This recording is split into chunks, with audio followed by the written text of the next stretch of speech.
दोस्तों, जब भी भारत के सबसे सम्मानित उद्योगपतियों का नाम लिया जाता है, तो रतन टाटा का नाम सबसे पहले आता है। वे केवल एक सफल बिजनेसमैन ही नहीं, बल्कि एक ऐसे इंसान थे जिन्होंने अपने व्यवहार, सादगी और ईमानदारी से करोड़ों लोगों का दिल जीता।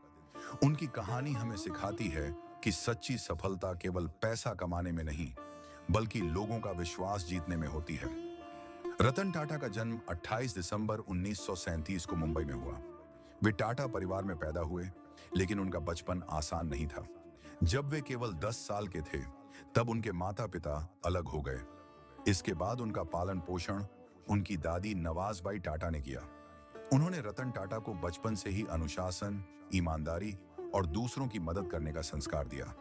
रतन टाटा ने अपनी शुरुआती पढ़ाई मुंबई में की और बाद में अमेरिका के कॉर्नेल विश्वविद्यालय से आर्किटेक्चर और इंजीनियरिंग की पढ़ाई पूरी की। पढ़ाई खत्म करने के बाद उनके पास विदेश में शानदार नौकरी करने का मौका था, लेकिन उन्होंने अपने देश लौटकर भारत की सेवा करने का फैसला किया।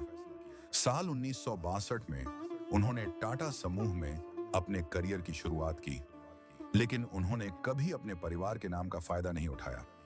उन्होंने सबसे पहले फैक्ट्री में एक सामान्य कर्मचारी की तरह काम किया। वे मजदूरों के साथ जमीन पर बैठकर खाना खाते थे और उनकी समस्याओं को समझते थे। यही विनम्रता उन्हें सबसे अलग बनाती थी।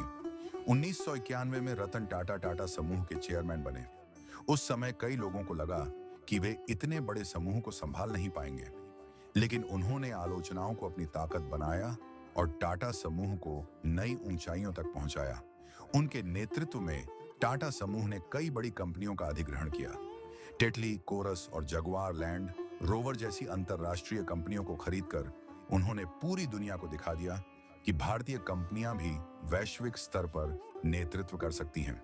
लेकिन सफलता का रास्ता हमेशा आसान नहीं होता।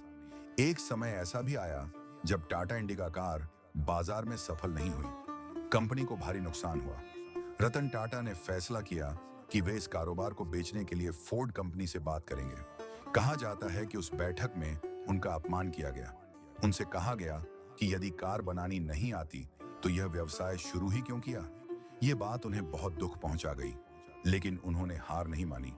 वे भारत लौटे और पूरी मेहनत के साथ इंडिका को बेहतर बनाया। कुछ वर्षों बाद वही फोर्ड कंपनी आर्थिक संकट में आ गई। तब रतन टाटा ने जगुआर और लैंड रोवर को खरीद लिया। यह केवल एक व्यावसायिक सफलता नहीं थी, बल्कि धैर्य, आत्मविश्वास और समय की ताकत का सबसे बड़ा उदाहरण था। रतन टाटा का सपना था कि भारत का हर मध्यम वर्गीय परिवार भी कार खरीद सके। इसी सोच से उन्होंने टाटा नैनो बनाई। भले ही यह परियोजना व्यावसायिक रूप से बहुत सफल नहीं रही, लेकिन उनका उद्देश्य लोगों की जिंदगी आसान बनाना था। यही सोच उन्हें महान बनाती है। रतन टाटा हमेशा कहते थे कि जीवन में जोखिम लेना जरूरी है। यदि आप कभी जोखिम नहीं लेते, तो आप कभी बड़ी सफलता भी हासिल नहीं कर सकते। उन्होंने अपने हर फैसले में ईमानदारी और नैतिकता को सबसे ऊपर रखा। उनकी सबसे बड़ी खूबी थी सादगी। अरबों रुपये की संपत्ति वाले इस महान उद्योगपति का जीवन बेहद साधारण था। वे दिखावे से दूर रहते थे, कर्मचारियों का सम्मान करते थे और जरूरतमंद लोगों की मदद करने में हमेशा आगे रहते थे। कोरोना महामारी के समय भी टाटा समूह ने देश की सहायता के लिए हजारों करोड़ रुपए का योगदान दिया। यह बताता है कि एक सच्चा नेता केवल अपने व्यवसाय के बारे में नहीं सोचता, बल्कि समाज के प्रति अपनी जिम्मेदारी भी निभाता है। रतन टाटा का मानना था कि लोग आपको आपके पद से नहीं, बल्कि आपके व्यवहार से याद रखते हैं। उन्होंने कभी सफलता का घमंड नहीं किया। वे हमेशा सीखते रहे, आगे बढ़ते रहे और दूसरों को भी आगे बढ़ने के लिए प्रेरित करते रहे।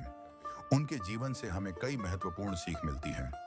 पहली सीख, परिस्थितियां चाहे कितनी भी कठिन क्यों ना हो, कभी हार मत मानो।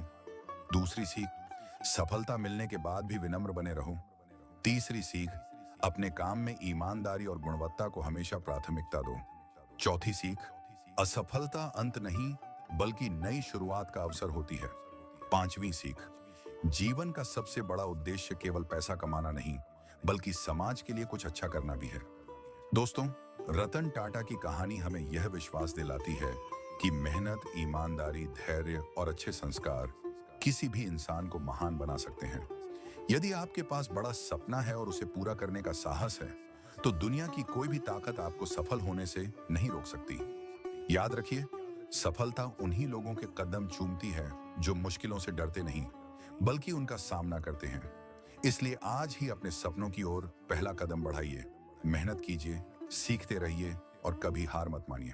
सपने देखिए, मेहनत कीजिए, ईमानदारी से आगे बढ़िए और ऐसा जीवन जिएं कि आपकी सफलता से समाज को भी लाभ मिले।